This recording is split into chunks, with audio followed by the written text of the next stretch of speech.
how to update your marital status in Singpass. Hey everyone, welcome to our channel. In this video, I'm going to guide you on how you can update your marital status on Singpass. So without any further ado or delay, let's get started with today's video.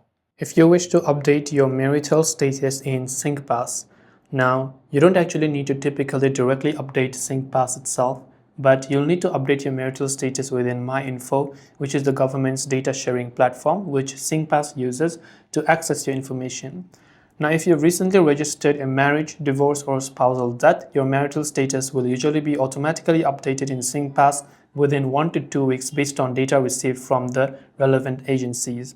But you can also do this manually by going to the Our Marriage Journey website. So you can go to that website. If you go to your browser and type in update marital status for Singpass, you will find the link from Marriage Journey website, which is marriage.gov.sg.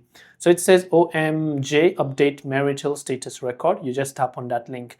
Here you'll find all the details regarding on how you can change your marital status, because the Ministry of Social and Family Development provides a one-stop service for individuals to update their marital status records in our database. The records may be used by individuals to transact with government agencies and statutory boards or access government services via MyInfo portal.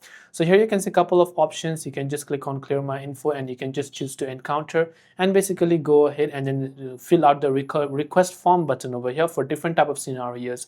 For example, if you have got a divorce or annulment update, you can request form from here. For spousal death update, you can request the form from here. For local marriage update as well, and for other such. So this way you can update your marriage in Singpass. I hope the video helped you out.